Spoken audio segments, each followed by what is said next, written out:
Bonjour, bon début d'après-midi pour cette troisième journée des fractions. Une lecture suivie d'une rencontre avec Pierre Costel, en partenariat donc avec Arsena, un texte de théâtre publié par Tapuscrit Théâtre Ouvert et un texte de théâtre qui se lit également puisque je suis comme vous, j'attends de l'entendre, mais pour l'instant je l'ai lu sur papier. C'est peut-être une des questions qu'on pourra se poser aussi sur le statut d'un texte comme celui-ci, qui évidemment, vous allez l'entendre, parle avec vigueur et oralité, mais nous parle aussi de thématiques extrêmement contemporaines, et on aura l'occasion d'en parler. Mais je vous laisse écouter Pierre Costel pour « Après nous les ruines » en lecture. Merci.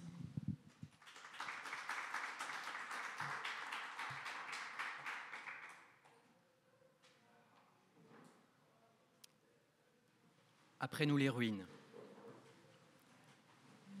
Personnage, Marissa. Eva.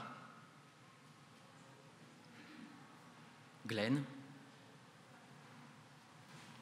Manuel. Un parc en 2 années, 4 saisons et 3 syncopes.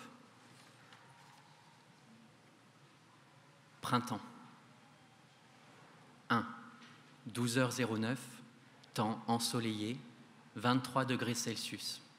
Vent 3 km/h, indice UV 4, qualité de l'air bonne. Marissa. Ici. Oui, juste ici. C'est l'endroit idéal. D'ici, nous avons une vue imprenable sur le parc, pas un souffle de vent qui vienne remuer la surface de l'étang, une nature florissante pour nous faire oublier les agitations de la ville, l'horizon est clair, parfaitement dégagé, aucun mauvais présage en vue. Et l'air semble si pur, encore un peu frais, c'est vrai, comme s'il charriait les derniers souvenirs de l'hiver, mais si pur. Oui, c'est un très beau dimanche de printemps qui s'annonce pour nous. Eva. Vous entendez ce calme? Marissa. Une paix incroyable, un abri hors du monde. Eva. Ça ne vous fait rien, à vous, de ne pas entendre les oiseaux chanter? Glenn. Alors, Marissa, c'est décidé cette fois? Je meurs d'envie d'écraser mon cul quelque part. Manuel. Attention, le petit cul de Glenn commence à s'impatienter. Oui, c'est décidé. Installons-nous ici. Nous serons protégés du soleil par ce... Qu'est-ce que c'est? Un chêne? Un châtaignier, mon ange. Oh, un châtaignier, c'est parfait. Alors, puisque c'est décidé, je déplie la nappe et nous allons enfin pouvoir ouvrir les hostilités. Les mésanges, par exemple, chantent même en plein hiver. C'est devenu rare de les entendre en ville, à part peut-être le matin, à 5 ou 6 heures du matin, quand les rues sont encore désertes. Mais ici, et surtout à cette heure, on devrait parvenir à les entendre très clairement. Qu'est-ce que tu fais? Quoi? Je t'écoute. Non, tu es en train de te moquer de moi. Je t'explique que ce n'est pas normal, que je trouve que ce n'est pas normal de ne pas entendre les oiseaux chanter, mais toi, tu te moques, je le vois sur ton visage, tu souris. Je ne souris pas. Tu le vois bien, mon visage exprime l'indifférence. La disparition des oiseaux, ça te parle? Parce que ce n'est ni une fiction, ni un horizon inquiétant qui concernera les futures générations de ce monde. Depuis plusieurs décennies, les oiseaux meurent par millions. Ils disparaissent de la surface de la Terre. Et qu'est-ce qu'on peut y faire à part s'en plaindre?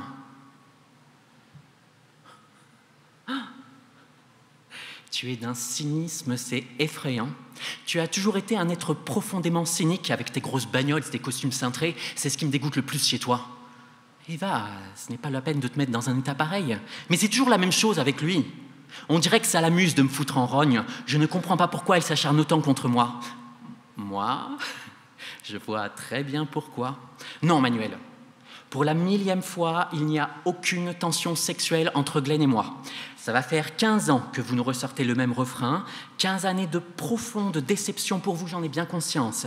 Mais il faut se rendre à l'évidence parce qu'aujourd'hui, nous avons bien grandi et pris conscience que nous habitions, Glenn et moi, des réalités complètement différentes et profondément inconciliables. C'est ça. Et maintenant, tout le monde la ferme et on s'assoit. Bon. On va donc pouvoir commencer l'apéritif, dans la bonne humeur et sans faire la moindre histoire, compris? Oui. Alors, c'est parti. D'abord, le champagne, pour célébrer la toute petite vie qui grandit tranquillement dans ce tout petit ventre et qu'on attend déjà avec une impatience terrible. Arrête, Manuel, tu me chatouilles. Vous vous rendez compte? À l'heure actuelle, notre bébé n'est pas plus gros qu'une cacahuète dans le ventre de Marissa. Je crois que je vais vomir. Ensuite, les amuse-bouches. Nous avons des feuilletés à la saucisse, des gougères au comté, ici des aumônières de jambon cru au foie gras, des muffins au saumon fumé, là des mini-quiches lorraines, ça ce sont des boulettes de merlan, du tzatziki, la base, avec des graissins au sésame, 3 baguettes tradition bien fraîches pour nous faire de belles tartines, mot mousse maison, et enfin du Saint-Moret, mon petit plaisir coupable. Eh bien, avec tout ça, on ne risque pas de mourir de faim. Manuel débouche la bouteille de champagne. 4. 14h02, temps ensoleillé, 23,9 degrés Celsius. Vent 6 km/h, indice UV 4, qualité de l'air bonne. Eva. Comment savoir quand et comment la fin du monde adviendra? Et sera-t-elle aussi spectaculaire qu'on l'imagine dans les films? Une catastrophe naturelle sans précédent? Un virus qui décimera l'humanité tout entière? Une guerre nucléaire? L'explosion du Soleil? L'hypothèse la plus probable, l'humanité coupable de sa propre extinction. Ou la moins vraisemblable, une invasion extraterrestre? Moi, je me demande, je m'interroge souvent, oui, vous le savez déjà, puisque je vous embête régulièrement avec ça, mais je me demande de quelle manière elle arrivera. Si la fin du monde sera aussi spectaculaire et dramatique qu'on l'explique dans les films, je n'en suis plus si sûr aujourd'hui. J'ai plutôt l'impression que les bouleversements que nous traversons ces dernières années, c'est déjà ce qu'on pourrait appeler la fin du monde. Une fin lente, interminable, et contre laquelle nous ne faisons rien, contre laquelle nous pensons ne rien pouvoir faire. Et peut-être que nous ne faisons rien car nous croyons encore que la fin du monde adviendra d'une manière brutale, comme dans un film, alors qu'au fond, on sait déjà tous que lorsque le jour viendra, s'il doit y avoir un jour à nommer comme une limite, entre un avant et un après, la fin du monde nous semblera d'une banalité affligeante. Et malgré tout, nous serons déçus, profondément déçus. Tout sera terminé et nous dirons seulement « C'était donc ça ?» La fin du monde elle-même a donc ce goût d'inachevé?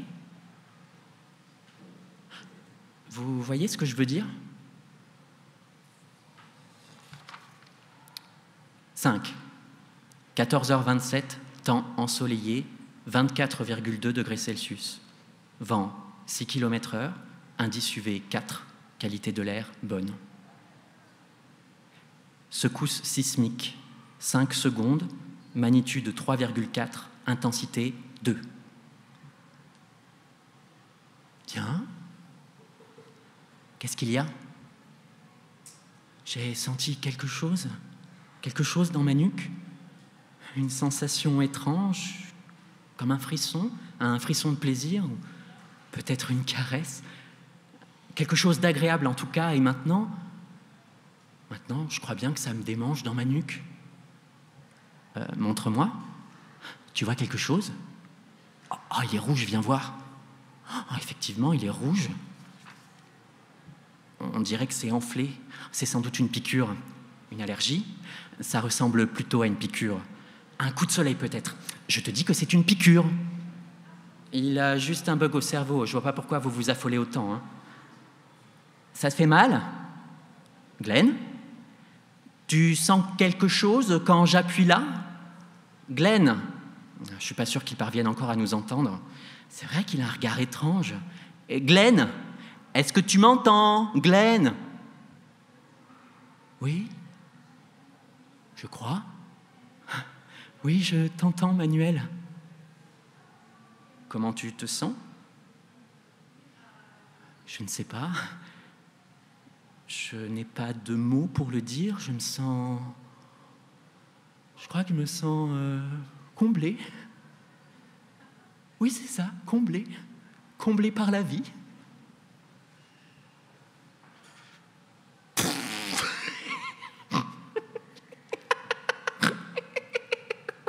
Excusez-moi. Pardon.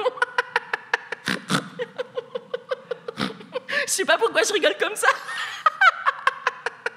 Pardon, Glenn, je me moque pas, non. C'est sans doute une frayeur. Tu nous as fait une petite frayeur, voilà. Je décompresse. Pardon, tout va bien, tu es comblé. Ce mot, comblé, comblé par la vie. Pardon, je me moque pas. C'est tellement beau. C'est tellement bon de rire comme ça. Ça fait du bien. Le plus grand bien. Mais pardon, je vais m'arrêter, voilà. Ça veut pas s'arrêter. Je comprends pas, je sais pas ce qui m'arrive. Je suis envahie par la joie. Je raconte vraiment n'importe quoi. Je suis désolée, pardon. Je vais m'excuser. Je suis désolée. Je vais m'arrêter. Je m'arrête. Voilà, désolée. Je vais me calmer. C'est bon. Je me calme. C'est bon, voilà. Je me calme. Voilà.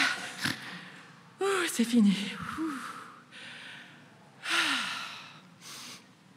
Oh. J'ai mal partout maintenant. Mais ça fait du bien. Ça fait du bien de rire comme ça. On oublie de rire comme ça et comme ça fait du bien. Oui.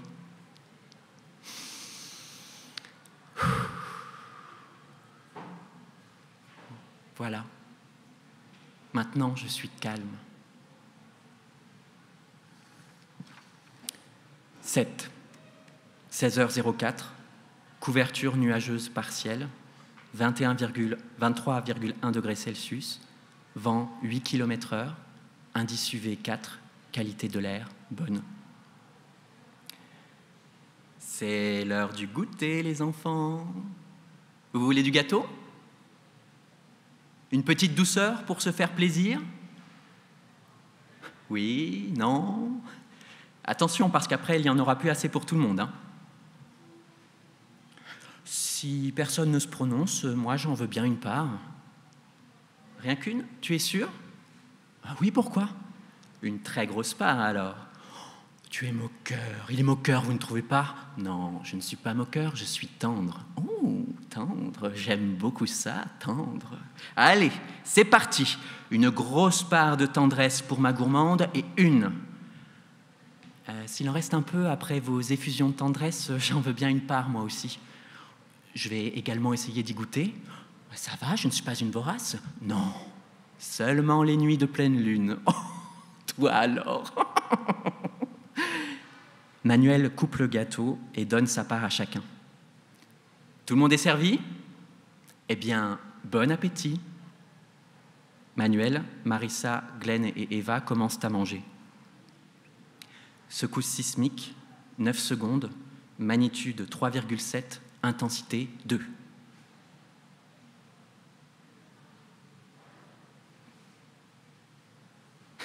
Qu'est-ce que tu as?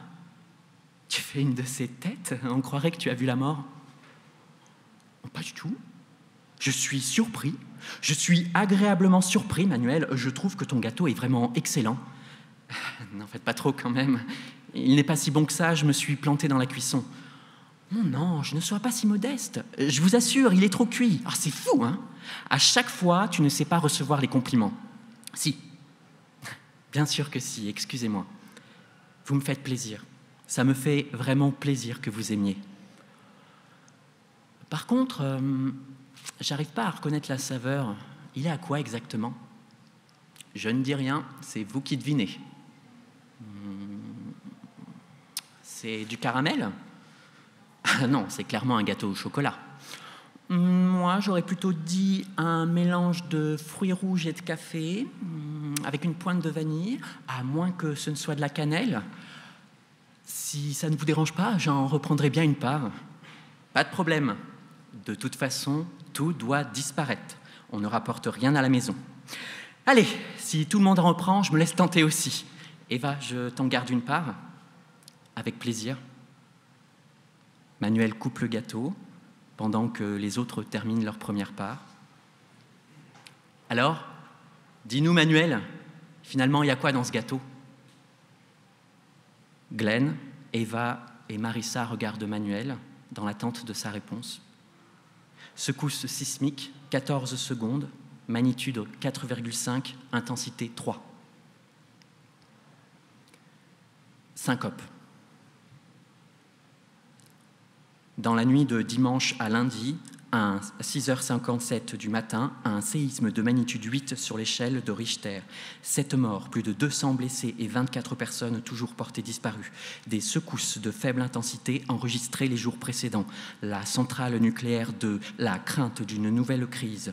2 jours après le séisme, des explosions sur le site de la centrale. L'état d'urgence a été décrété par le gouvernement, ce qui a provoqué l'arrêt automatique des réacteurs en service. Des défaillances techniques sur les réacteurs numéro 2 et 4. 3 jours après la catastrophe, la fusion du cœur du réacteur numéro 2. La situation est sous contrôle. Un désastre. 7 jours après la catastrophe, le gouvernement rehausse le niveau d'alerte. Un confinement forcé dans un rayon de 100 km autour de la centrale. L'évacuation des territoires sinistrés. 250 000 personnes aujourd'hui sans refuge. Nous ne sommes pas confrontés à une catastrophe industrielle. C'est un mensonge. De la crise. On nous inonde d'informations pour nous perdre, c'est la vérité. 1 mois et demi après la catastrophe, des résidus radioactifs mesurés dans plusieurs grandes villes du pays. On ne parle pas des conséquences à long terme. Quand les gens tomberont malades, les responsables, rendre des comptes. La justice doit, c'est notre devoir, c'est normal. Une crise aux conséquences sanitaires désastreuses. Les déplacés et les enfants seront les premiers touchés. 3 mois après la catastrophe, les gens en ont assez de vivre dans l'inquiétude. C'est normal. Renouer avec nos habitudes d'avant. Il faut maintenant relancer notre économie fragilisée par la crise, rétablir la fierté et la grandeur de notre nation.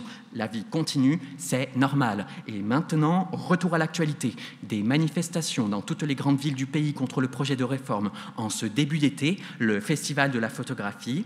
Et les vacanciers ne manquent pas à l'alerte canicule. Une attaque au couteau dans le centre-ville de la rentrée des classes pour 12 millions d'élèves. 6 mois après la catastrophe, la désillusion. C'est normal.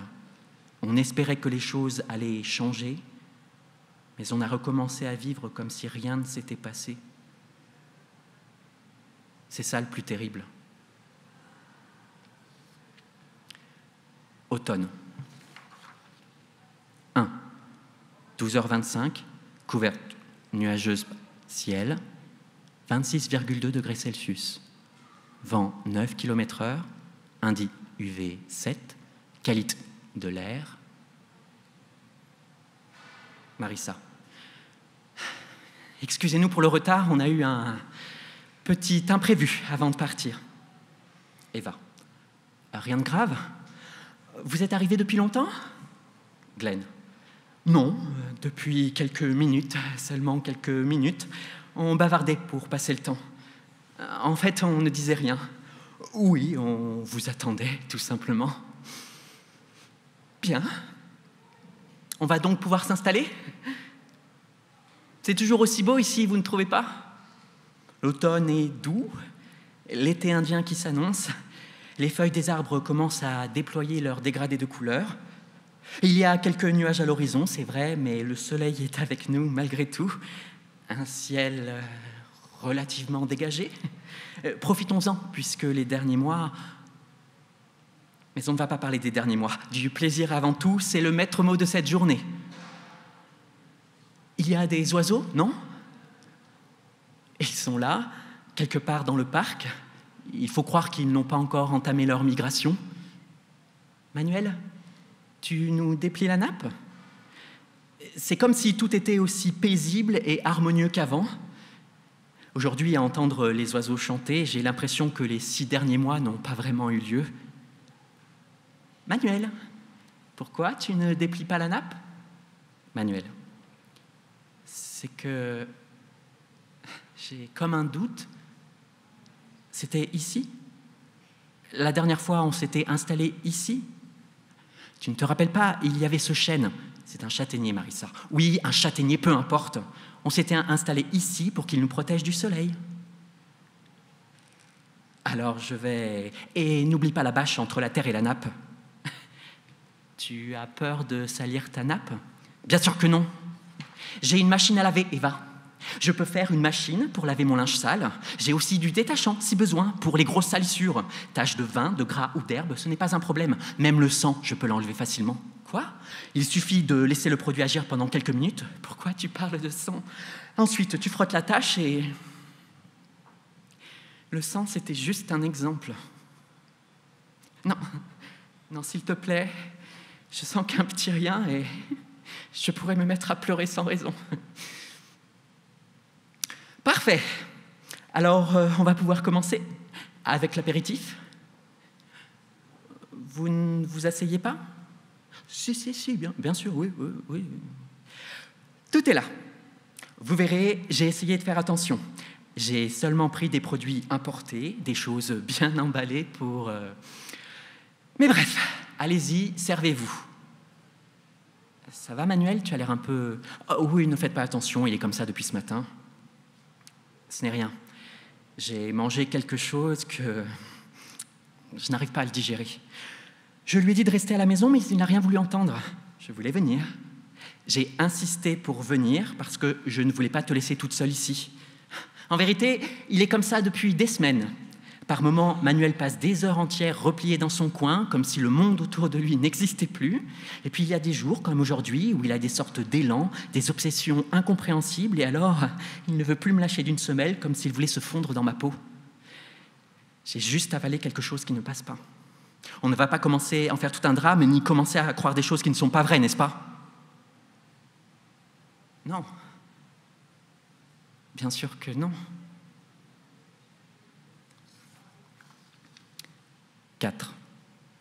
14h50.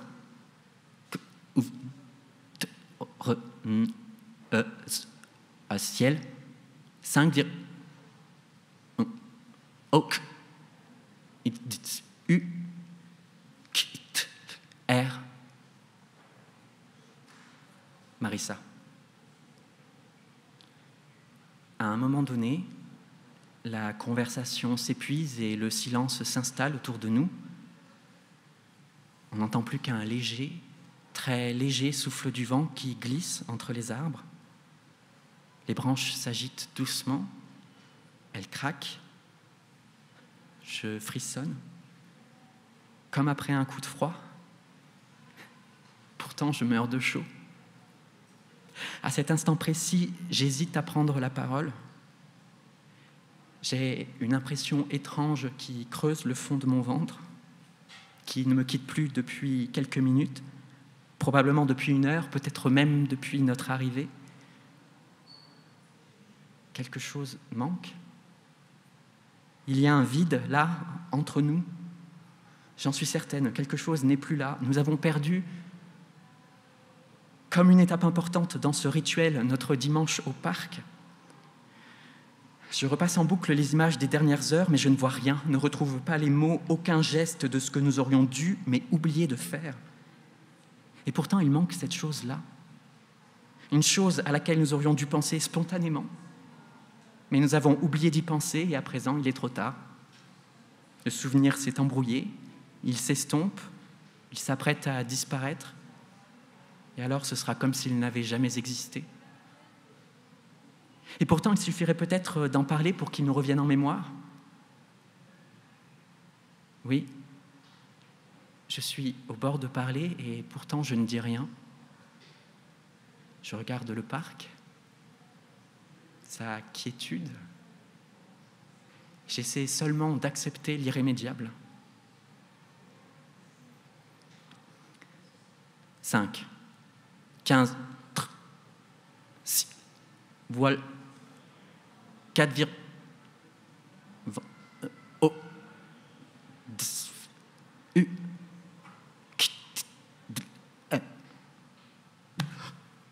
putain de merde. Quoi? Un truc. J'ai senti un truc là sur moi, dans ma nuque. Un truc qui m'a piqué dans ma nuque. Quoi comme truc? Je sais pas, Marissa, un truc qui pique et qui démange, quelque chose de vraiment désagréable. Maintenant ça brûle, ma peau me brûle. C'est sans doute un moustique, il y a l'étang juste à côté d'ici. Ou alors c'est une tique. Quoi? Tu as déjà entendu parler des tiques? La maladie de Lyme provoquée par les piqûres de tiques. Si tu avais été attaqué par une tique, elle serait encore sur ta nuque. Les tiques ne piquent pas, elles s'accrochent. Elles mordent et s'accrochent à leurs victimes pour se nourrir de leur sang. Pourquoi tu me racontes ça? C'est horrible. Si tu avais été attaqué par une tique, elle serait encore sur ta peau. On pourrait voir d'où vient le problème. Je te dis qu'il y avait quelque chose. Je n'ai pas rêvé, ça m'a tourné autour et ça m'a sauté dessus. Ça faisait un bruit, un bourdonnement, un bruit sourd dans mon oreille avant de fondre sur ma nuque. À ma connaissance, les tiques ne volent pas. Ton histoire ne tient pas debout. C'était peut-être une guêpe? Oh, ça paraissait plus gros, sûr que c'était plus gros. Un temps? Une guêpe, un temps, un truc encore plus gros, je suis sûr que ça y est encore. Marissa, regarde s'il te plaît, tu vois quelque chose? Tu es rouge, un peu. Ça fait comme des plaques, on dirait que ça descend dans ton dos. Tu entends, Eva? Des plaques. Tu penses toujours que c'est une simple piqûre? C'est peut-être une réaction allergique, hein. Tu n'aurais pas changé de lessive? Non, je n'ai pas changé de lessive, je ne suis pas allergique. Tout ça, c'est dans ta tête. Hein. Toute cette histoire se passe uniquement dans ta tête. Touche-moi. Je te demande pardon. Touche mon dos pour vérifier qu'il n'y a vraiment rien d'anormal. Tu es sérieux? Il est sérieux, là? Non. Non, Glenn, je ne vais pas toucher ton dos. Je ne vais pas alimenter ta paranoïa simplement pour te faire comprendre que tu as tort. De toute façon, tu ne voudrais pas me croire. Tu mentirais. Je suis sûr que si tu touchais mon dos, tu sentirais une excroissance, quelque chose d'anormal, mais tu dirais quand même que tu ne sens rien. Qu'est-ce que je disais? C'est peine perdue. Allez, touche-moi, Eva, je veux que tu me touches. Oh, arrête ça, hein. Tu commences à me faire flipper. Je ne comprends pas comment tu peux rester aussi stoïque. Être à ce point borné et insensible. Tu nies la vérité, il n'y a pas d'autre explication possible. Tu fais comme si tout allait bien, mais au fond de toi, tu sais qu'il y a un problème. Parce que quelque chose s'est produit. Quelque chose nous a affectés, quand bien même nous n'avons rien vu arriver. Quelque chose s'est glissé là, à l'intérieur de nous, s'est logé dans nos corps, sur nos peaux, dans nos têtes. Et depuis, nous sommes devenus suspicieux. Nous ne pouvons plus faire confiance à personne, ni faire preuve d'insouciance, car ce temps-là est révolu. C'est terminé le temps de l'insouciance. Terminé les petits riens de la vie parce que ce qui nous arrive est grave.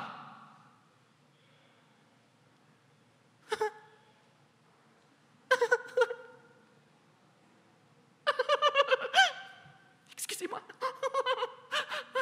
Pardon, c'est nul. Je suis désolée. C'est pas drôle. Non, c'est pas... Enfin, je ris pas... Pardon, Glenn, c'est nerveux. C'est nerveux. Je me sens tellement... Alors je lâche, je craque.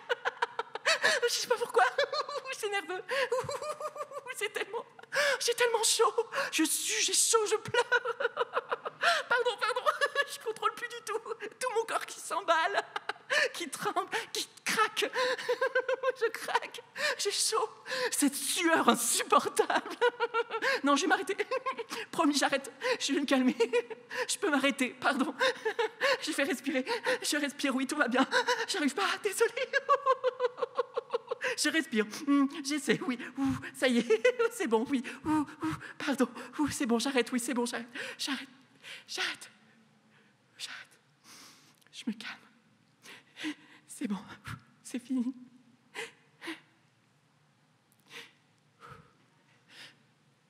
J'ai mal partout maintenant. Oui. J'ai mal. J'ai vraiment mal.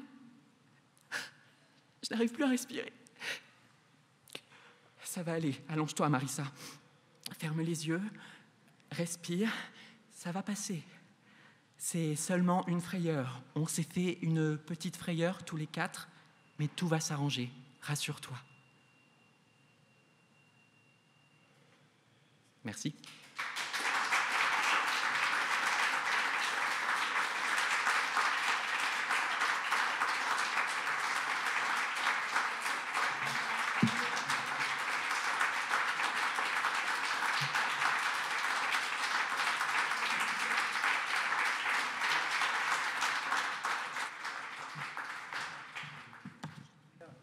Merci pour cette lecture. Alors j'écoutais ça tout en me posant des questions sur le texte, en me demandant mais quelles questions je vais vous poser, puisque sachant que quand on fait ce qu'on appelle un bord de scène, on saisit toujours quelqu'un qui vient de faire quelque chose d'assez engagé, et également un public qui a reçu quelque chose, c'est-à-dire qu'on était, on était dans les voies, dans l'inquiétude, dans le glissement vers ce qui apparaît presque comme de la folie par moment, mais qui est surtout, à la lecture du texte, l'apparition de fragilité, c'est-à-dire de fêlure, tel que ça se déploie, ce déjeuner sur l'herbe, sans cesse réitéré au fil des saisons, et les nouvelles du dehors qu'on cache, qu'on voile. C'est un texte qui dit l'effondrement et ce qu'il nous fait, hein, pour le dire... pour le dire aussi simplement que possible. Et il le manifeste par des personnages. Et ça, c'est ce qu'on a entendu. Vous avez lu une première partie, c'est-à-dire qu'il y a évidemment une dramaturgie et d'autres choses. On va vers encore plus d'inquiétude et de choc. Et en une demi-heure, on ne peut pas lire l'ensemble. Mais du coup, pour en venir à une question, et c'est vraiment une question, pour le coup, de Candide et d'animateurs de débat qui en confient souvent des romanciers. On a l'habitude de leur demander comment vous avez fait, par quoi vous avez démarré. Et là, je la pose en étant encore plus dans l'innocence que d'autres fois, c'est-à-dire, j'écoutais en me disant, mais qu'est-ce qui vient d'abord ? C'est-à-dire, là, vous avez lu ce qui prend l'apparence d'une partition par endroit, un texte de théâtre comme celui-ci, d'autant plus qu'il est composé sur la page. On va pouvoir en parler de la manière dont ça se manifeste, graphiquement aussi. Mais il y a aussi un plan très rigoureux, très séquencé. Et il y a des voix très nettement articulées qu'on a entendues. Pour ainsi dire, et pour commencer, ma question sera, par où ça commence ? Comment vous l'avez écrit ? Merci. Alors, le point de départ, il ne m'appartient pas quelque part. Moi, je me suis formé à l'écriture pour le théâtre à Lyon, à l'ENSAT, pendant 3 ans. Et en arrivant dans cette école, on nous a proposé un exercice de commande autour de la catastrophe de Fukushima. Donc ça, c'était en 2015, donc qui est arrivé 4 ans plus tôt. Voilà, l'idée, c'était pas de raconter cette catastrophe-là, mais d'en tirer des motifs pour pouvoir écrire une pièce qui raconte une catastrophe au théâtre et qui tente de répondre à cette question de la représentation. Et là où je me suis vraiment emparé de l'exercice, c'est finalement en m'intéressant un petit peu, en me documentant, ce qui m'a intéressé, c'est cette question des particules radioactives qui se répandent dans l'environnement une fois que la centrale a explosé, comme ça a été le cas à Tchernobyl ou à Fukushima. Voilà. Et finalement, ces particules, on ne peut pas les saisir, les sentir avec nos sens. Il nous faut des appareils pour pouvoir les mesurer et donc sentir le degré de dangerosité d'un espace. Et cette question de l'invisibilité, elle m'a paru d'autant plus pertinente que ça me posait un défi en tant que dramaturge de comment représenter ce qui est invisible au théâtre et le rendre palpable, visible, sensible. Donc voilà, ça a vraiment été mon point de départ, qui a croisé une autre question aussi, c'était de me dire que finalement, je voulais m'éloigner autant que possible tout enjeu spectaculaire, parce que pour moi, les films, les séries arrivent très bien à représenter ces catastrophes-là au cœur dans l'œil du cyclone, si je puis dire. Il y a eu la série Tchernobyl, par exemple, il y a quelques années. Et je me disais que j'avais envie de le rapprocher de nous et d'interroger ou de faire trembler un endroit beaucoup plus intime et de parler de ce vertige, voilà, finalement de cette fragilité et vulnérabilité qu'une catastrophe ramène. Et donc, à partir de là, j'ai essayé de m'interroger sur comment on rend visible justement cet invisible. Et de là est née une structure, une forme, parce que dans mon travail d'écriture, assez souvent, c'est un peu ce qui m'anime, comment trouver une forme aussi qui raconte un devenir, au même titre que les personnages eux-mêmes évoluent. Et la forme qui m'est apparue, c'est celle de la répétition-variation. D'où après donc, cette fameuse scène de pique-nique qui commence au printemps avant la catastrophe, puis qui se reproduit et qui s'altère parce que, une fois que la catastrophe a eu lieu, tous les éléments, il y a des motifs que j'ai fait revenir, donc ceux que vous avez entendus, le fou rire de Marissa par exemple, il y a un coup de feu dans d'autres scènes qu'on entend, voilà des petites choses, ou le gâteau qui revient aussi dans toutes ces scènes.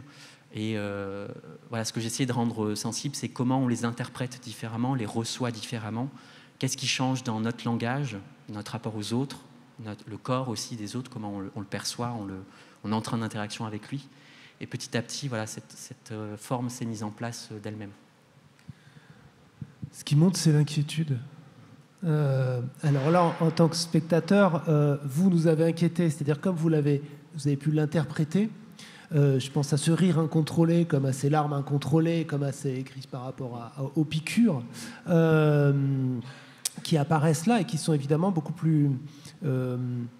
moins accentuées dans le texte lui-même, qui pour autant nous informe. Et ce qui monte, c'est donc l'inquiétude, et elle est à plusieurs endroits, c'est-à-dire qu'il y a leur inquiétude sur des détails a priori. Ils pètent un plomb sur 3 fois rien, se dit-on, tout en le masquant, le fait qu'ils s'inquiètent.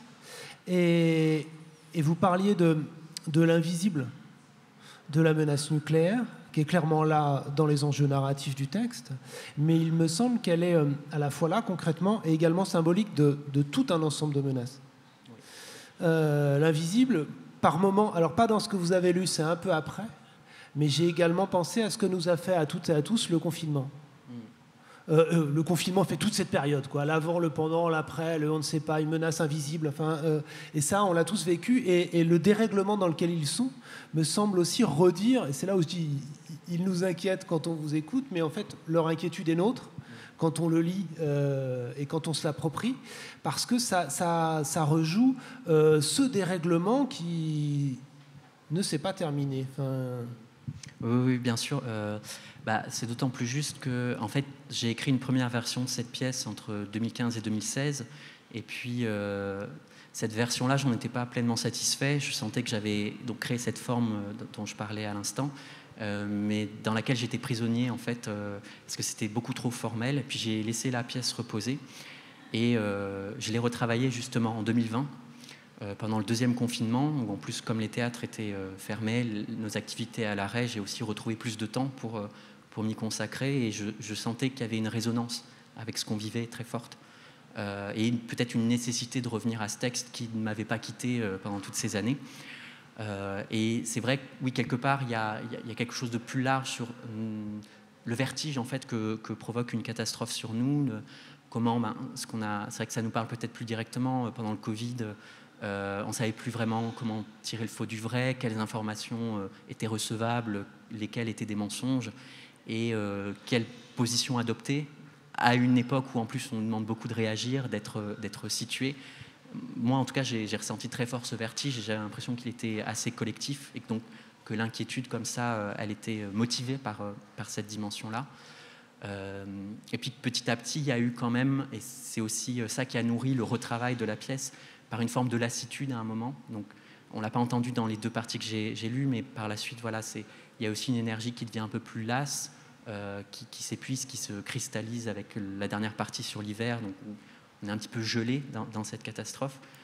Mais voilà, en tout cas, il y a cette dimension plus large de la catastrophe, mais là où, au-delà de l'exercice d'écrire à partir d'une catastrophe nucléaire, moi, ce qui me semblait d'autant plus sidérant dans la question du nucléaire, c'est que c'est une catastrophe qui va demander, pour certaines particules, en tout cas nucléaires, des millions d'années à ce qu'on s'en débarrasse. Et donc c'est une catastrophe qui s'inscrit vraiment dans le temps, dans la durée, qui concernera des générations qu'on ne connaîtra jamais. Et donc c'est comment en fait on s'empare de cette question-là, alors qu'elle nous paraît irreprésentable, très lointaine aussi d'une certaine mesure, et lointaine aussi parce que finalement l'activité nucléaire, on n'y est pas tant sensibilisé que ça, une espèce de chape de plomb qui entoure tout ce secteur-là de l'énergie. Et donc voilà, ce mystère fait que je crois qu'on a du mal à s'en emparer. Et puis c'est comme ça parce que j'ai lu aussi des choses sur Tchernobyl, et Svetlana Alexievitch, dans La Supplication, elle commence son texte par ça. Donc c'est un recueil de témoignages de victimes directes ou indirectes de cette catastrophe-là. Et il y a cette chose qui revient on vit une catastrophe qu'on n'a jamais vécue, et on n'a pas l'imaginaire nécessaire pour pouvoir se la représenter. Et donc le raccourci, c'est de ramener aussi beaucoup un univers militaire, guerrier, de se dire en fait, on nage là-dedans, dans cette dangerosité-là, comme on a pu le vivre, pas dans tous les pays, mais en France, Macron a énormément mis en avant un vocabulaire guerrier dans la politique anti-Covid, quand il nous a dit « nous sommes en guerre ». Voilà. Donc, finalement, ces imaginaires-là, ils sont aussi, ils viennent dialoguer avec ces catastrophes irreprésentables. Alors, il y a, on le disait, une mise en forme, et on a entendu des parties dialoguées, et je ne sais pas si on a entendu de ces autres parties dialoguées. Alors, je le montre, hein, c'est de loin. C'est pas des répliques qui se suivent, c'est des répliques qui à la fois se suivent et se répondent sur la page aussi. C'est pour ça que quand je parlais d'aspect graphique du texte, de poétique à l'œuvre sur la page, comme en édition de poésie, c'est là aussi. Et je voulais vous poser voilà, la question de cette première différenciation-là. Après, on pourra parler des syncopes aussi, mais je pense qu'elles ont leur fonction et leur être littéraire en soi. Mais déjà, voilà, cette première différenciation-là, est-ce que c'est un premier mode de dérèglement, de cacophonie entre eux? Enfin, qu'est-ce que ça... Alors, je crois que ça a à la fois trait à mon travail de manière générale et puis spécifiquement à ce projet.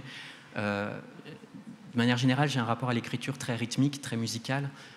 Donc j'aime bien, vous avez employé le mot de partition, et il est très juste. Je parle de mes textes comme de partition, tant musical d'ailleurs, peut-être que chorégraphique, puisque le corps est quand même quelque chose de très, très présent, les sensations, voilà, dans ce texte aussi. Et donc je me pose assez souvent la question de comment construire cette partition pour que, même visuellement, elle soit aussi... palpable. Et par rapport à ces parties en dialogue simultané, et plus spécifiquement à la pièce, j'avais pour moi envie de partir d'un bonheur un peu excessif, inquiétant. C'est la toute première scène que j'ai écrite, cette scène-là. Et j'avais envie de raconter de quelle manière en fait, ces personnages-là n'étaient pas vraiment à l'écoute du monde qui les entoure et qui sont comme ça dans une espèce de cacophonie, presque de logorée, où j'ai mis en forme le texte de cette manière pour presque qu'il y ait une continuité, comme si finalement c'était qu'une seule phrase, mais polyphonique, quelque part, voilà, où ils ne se répondent pas forcément directement, mais même il y a quelques répliques qui résonnent les unes avec les autres par moment. Et donc voilà, ça construit cette espèce de bruit ambiant qui crée tous les quatre, en parlant, Marissa, de sa grossesse et de l'inquiétude de l'appétit dévorant qu'elle commence à développer à ce moment-là. Et Glenn, lui, parce que c'est les deux figures majeures dans cette scène, Glenn, lui, raconte sa rencontre virtuelle récente avec une femme, voilà, avec qui il entretient une relation amoureuse complètement fantasmée. Et donc, voilà, de ce bonheur-là, arrive un événement à la fin de cette scène qui est un coup de feu, hors champ, on ne sait pas vraiment, et je ne reviens pas vraiment dessus, mais moi, là, où j'avais envie de faire entrer en résonance ces deux éléments-là, c'était de dire, bon, comment ils le perçoivent, ce coup de feu-là, et on se rend compte qu'après, ils retournent dans leur logorée, donc finalement, ça ne les impacte pas plus que ça, et voilà. Donc, pour cette scène spécifique, c'était une manière de le raconter, qu'ils étaient un petit peu imperméables comme ça. Et c'est en ce sens-là où ça manifeste, quand je disais ça nous concerne, d'une manière évidemment insistante, et puis avec ce qu'il faut aussi pour des lecteurs ou un public, c'est-à-dire pour que ça existe, il faut, comme vous l'avez fait tout à l'heure, insister. Mais ça dit quelque chose, je pense, des états dans lesquels on s'est tous retrouvés, ou dans lesquels on a parfois tous voulu nous mettre. Je pense aussi bien après le 13 novembre, les manifestations de faut aller en terrasse. Vous voyez, c'est-à-dire il faut vivre, ce qui est salutaire mais bizarre. Et puis après le confinement, ça a été pareil en fait. C'est-à-dire il faut que ça reprenne. Il y a plus d'avions que jamais. Enfin voilà, faut voyager, faut y aller. Et il me semble que la manière qu'ils ont de se manifester, hein, aussi bien dans le très concret, c'est-à-dire que la façon qu'elle a de se remplir, c'est pas seulement parce qu'une femme enceinte a faim. C'est-à-dire, elle se remplit comme Glenn se remplit de signes avec sa relation, et comme ça produit des signes sur la page qui, dans ces moments-là, sont une cacophonie avide a priori. Oui. Mais je crois que ça a trait, pour revenir à ce qu'on disait tout à l'heure, à la question de l'imaginaire. Si on se comporte de cette manière-là, c'est que, moi je me souviens... et je crois que ça revient, par exemple, je me suis redocumenté sur Fukushima en 2020, et il y avait cet imaginaire de rupture que représente une catastrophe entre un monde d'avant et un monde d'après. On a beaucoup parlé de ça y est, en fait, on vit un moment de fracture et le monde d'après va arriver, et cette désillusion-là, quelques mois plus tard, de se rendre compte qu'en fait, le monde d'après, c'est le monde d'avant. Et je crois que c'est trait aussi à nos imaginaires. On n'a pas peut-être l'imaginaire possible pour rêver à d'autres mondes, on commence à le faire, mais ça a été tellement sidérant que ça prend sans doute du temps à les inventer, ces imaginaires-là. Et ça vient aussi répondre au côté réconfortant que représentent les habitudes, retrouver des gestes qu'on identifie très bien. Là, c'est notre imaginaire quotidien qui a été malmené pendant tout ce moment d'arrêt, quoi. Et donc, je crois qu'il y a quelque chose de rassurant, de réconfortant, qui apaise. Et je crois que c'est cette ligne de tension-là, et en tout cas, ça a été une ligne de tension que j'ai voulu mettre en avant, de vouloir continuer, revenir à ce qu'on connaît très bien, mais tout en sentant qu'il y a quelque chose qui a changé, et que, bien sûr qu'il y a des bouleversements qui ont eu lieu pendant le Covid et qui se poursuivent aujourd'hui. On le voit, il y a eu des conséquences sur la santé mentale, par exemple. On en parle un petit peu plus, alors qu'avant, on n'en parlait pas tant que ça. Ou pour des détails plus techniques, le recours au télétravail, par exemple, qui existait avant, mais qui s'est un peu plus généralisé. Mais globalement, c'est des petites choses et pas vraiment un univers de basculement. Et ça passe par des détails, c'est un peu plus loin dans le texte, mais il y a beaucoup de choses qui fonctionnent comme ça par deux, qui se répondent. Je pense il est question de la nourriture, encore une fois, parce que la nourriture est détaillée comme on l'a entendu au début. Et puis, après, cette partie-là de la catastrophe, parce que, comme je le disais, je pense qu'il y a une grande catastrophe sous-jacente, qui est la fin de l'humanité potentielle, et il y a ce choc du nucléaire. Il y a deux manifestations, à deux moments, elle dit, ce que j'ai acheté vient de loin, ne vous inquiétez pas, les fruits, les légumes. Et un peu plus loin, ce que j'ai acheté vient de près, c'est un petit producteur bio, mais c'est bien contrôlé. Et il y a plusieurs motifs comme ça qui se répètent et qui disent ça par le détail, qui disent le dérisoire dans lequel nous sommes. Tous plongés face à ces menaces qui sont bien plus grandes que nous, en fait. Et qu'à côté de ça, on va manger bio, quoi. Oui. Même sur les prises de position, ce que je voulais raconter aussi, c'est que ces personnages-là, ils ont l'air comme ça d'être très ancrés dans leurs convictions, mais un moment de rupture que représente une catastrophe nucléaire fait un peu tout basculer. Et finalement, on n'a jamais vraiment rien n'est jamais vraiment acquis. Notre identité est toujours mouvante, nos points de vue, notre regard sur le monde. Et parfois, ça vient de nous-mêmes, et parfois aussi, c'est l'extérieur qui nous frappe et qui fait qu'on bascule. Et oui, donc finalement, ils font que être comme ça, semblés, en tout cas péremptoires, mais on se rend compte au fur et à mesure de la pièce qu'effectivement, il y a tout et son contraire, et qu'on est beaucoup plus complexe qu'on ose bien se l'avouer par moments. Manifestation textuelle, alors si je vous le montre, c'est trop loin, mais on l'a entendu, ça. Il y a un bulletin météo au début de chaque scène qui, petit à petit, vous l'avez entendu manipuler sonorement, qui, petit à petit, se désagrège, les signes disparaissent, ça s'efface.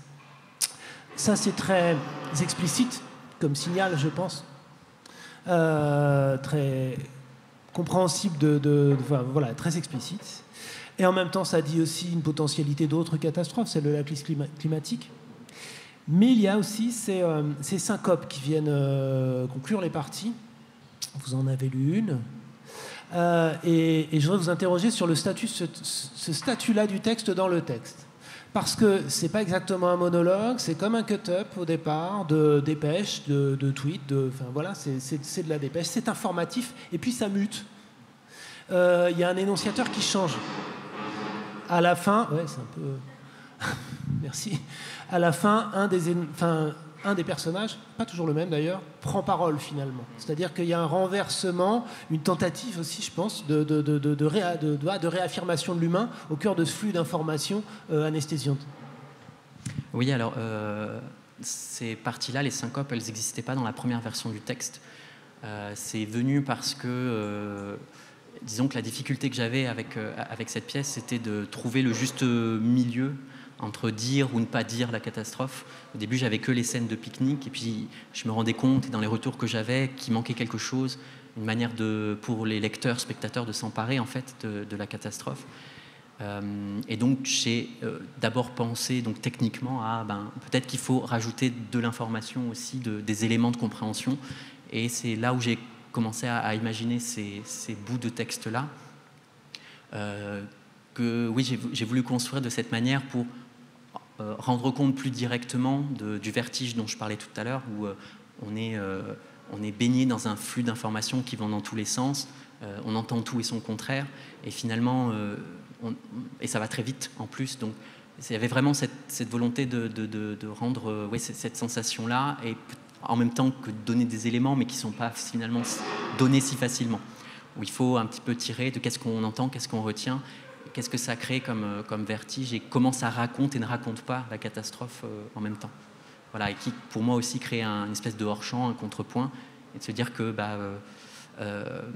outre ce petit univers, ce microcosme des personnages, voilà, il y avait tout un monde complètement dérouté, embrouillé qui existait. Et en même temps, ces scènes-là me permettaient de faire un peu fil temporel entre les parties, puisque entre la première et la deuxième partie, il y a 6 mois qui se passent. Après, on voyage encore pendant quelques mois, et toute la pièce se déplace comme ça sur 2 années. Et il fallait aussi que je donne les signes de qu'est-ce qui se passe pendant ce temps-là pour les personnages. Vous avez noté à quel point on reproduit le dispositif. Enfin, on a comme nos coups de feu aussi qui viennent trouer notre conversation et perturber. On fait mine de rien. On a entendu plusieurs voix. Il y en a une qui se fait plus discrète tout du long. Il s'appelle Manuel. Là, on a entendu Glenn. Glenn se manifeste fort. Eva, c'est l'artiste qui se manifeste fort et qui les saoule avec ses prétentions artistiques, qui par ailleurs soudain deviennent très belles aussi. C'est-à-dire qu'il y a il y a des réversibilités dans leur fragilité.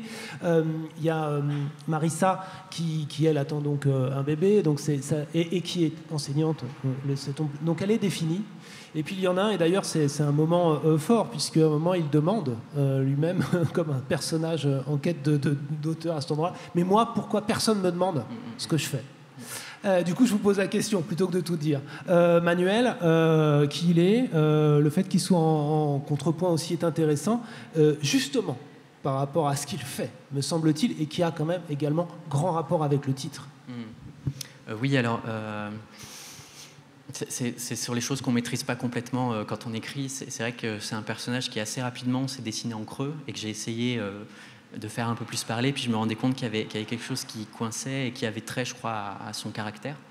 Et donc, voilà, il a pris cette place un peu plus secondaire, mais je crois que ça avait trait aussi à cette chose que je soulevais tout à l'heure sur la question que ça m'a posée d'écrire sur cette catastrophe et comment la nommer. Et je crois que des 4, c'est peut-être celui qui se sent le plus concerné. Dans la deuxième syncope, justement, il y a tout un témoignage où il raconte qu'il s'est beaucoup informé, il est devenu un peu obsédé par cette question-là. Et en même temps, à travers ce personnage-là, je crois que petit à petit s'est dessiné un parcours qui interroge le rapport à la santé mentale. Je nomme pas forcément un trouble directement, je ne sais même pas si j'ai vraiment résolu cette question, mais voilà, en tout cas, il y avait quelque chose comme ça d'un état qu'il n'arrivait pas à nommer, peut-être qu'il n'en avait pas complètement conscience, mais qui en tout cas l'anime et anime son rapport à la parole, et donc qui vient plutôt en soutien, d'autant qu'il fonctionne en duo assez souvent avec Marissa, qui est une énergie aussi très...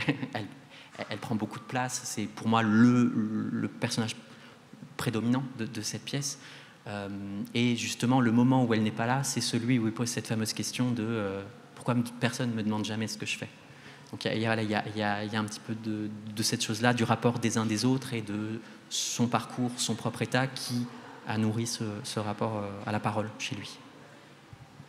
Et ce qu'il fait. Et ce qu'il fait, c'est important. C'est-à-dire qu'on lui mettait bibliothécaire, je crois, non Oui, archiviste. Ouais. Archiviste. C'est pour ça que je parlais du titre. Oui, bien sûr. Ce qui nous permet, je pense qu'on est bientôt sur la dernière question, ouais. Mais comme il est archiviste, un rapport avec l'archive. Alors moi, je lisais en même temps le livre de Gaël Obiegli, avec qui il y aura une rencontre à 14h dimanche. Je fais un peu de teasing parce que c'est pas l'horaire le plus facile. Et c'est très bien aussi sur la question des archives. Donc je faisais sans doute des connexions en plus, mais au-delà de mon propre cas, il est question très clairement de la mémoire et de l'oubli. Oui. Si quelque chose est au cœur, c'est aussi ça, c'est-à-dire à la fois dans l'époque et puis presque métaphysiquement. Est-ce qu'on veut oublier ou se souvenir ? Oui, c'est d'ailleurs en exergue, il y a une citation d'Alexievitch, de la supplication, qui pose cette question-là. Qu'est-ce qui est préférable, finalement, c'est de se souvenir ou d'oublier ? Et oui... il y a à la fois, je pense, une catastrophe, quelle qu'elle soit, représente une forme de traumatisme collectif qu'on n'arrive pas toujours à nommer de cette manière-là. Donc c'est comment on essaie à la fois de penser, donc avec le E et le A. Et j'ai l'impression qu'on n'y arrive pas toujours, mais peut-être aussi parce qu'on n'a pas l'imaginaire pour le faire. Et en même temps, voilà, ça nous marque quand même, ça fait mémoire, mais on a envie d'oublier et de revenir à nos habitudes d'avant, donc ça vient tordre quelque chose. En même temps que je crois que ça raconte quelque chose de notre époque, enfin, ce qu'il dit à un moment donné dans la scène où il demande pourquoi personne ne me voit, ne me demande ce que je fais, c'est que finalement on est dans une époque qui a peut-être honte d'elle-même et qui préfère oublier. Donc ça c'est un clin d'œil à Kundera qui en parle dans La lenteur. Et voilà, j'étais très marqué par cette citation-là, et je me dis, ben oui, peut-être que cette espèce de flux extrêmement rapide aussi, en dehors de la catastrophe, ce trop-plein dans lequel on est aussi, nous interroge sur finalement qu'est-ce qui reste, demeure, ou au contraire, qu'est-ce qui passe comme ça, où on se situe à un moment de notre société où on est saturé et où la catastrophe vient non seulement saturer, mais morceler. Voilà, donc j'apporte pas forcément de réponse, mais en tout cas, c'était assez vertigineux et passionnant de la poser directement dans mon texte, à travers Manuel. Ouais. Merci. Il nous reste 3 minutes. Si vous avez une question ou un témoignage sur quelqu'un qui aurait lu le texte ou quelque chose qu'on n'aurait pas éclairé, si vous en avez l'envie. Non, c'est... Oui, monsieur. Si c'est votre premier texte, si vous en avez écrit d'autres avant, et si ce texte-là, vous avez l'intention de le mettre en scène, ou s'il va être commencé à quelqu'un d'autre. Oui, alors c'est un texte un peu particulier parce que donc, j'ai mis 7 ans à le finir. Mais pour moi, ça reste un des premiers. Donc j'avais écrit un premier texte un petit peu avant, mais qui était une entrée pour moi dans l'écriture. Donc j'en suis pas tout à fait satisfait, alors qu'avec Après nous les ruines, j'ai voulu poser aussi un geste, mais parce que j'entrais dans une formation en écriture où voilà, je voulais m'affirmer comme écrivain. Et puis dans l'entretemps, parce que j'ai bossé dessus pendant un an et demi, puis après il a reposé pendant 4 ans, et pendant ces 4 années, oui, j'ai écrit d'autres textes. Mais voilà, malgré tout, je pense que il est assez fondateur pour moi, fondateur aussi de mon geste. Je crois que je suis passé par différentes phases d'écriture où j'ai exploré d'autres territoires, toujours liés au théâtre, mais quand même j'ai essayé différentes choses.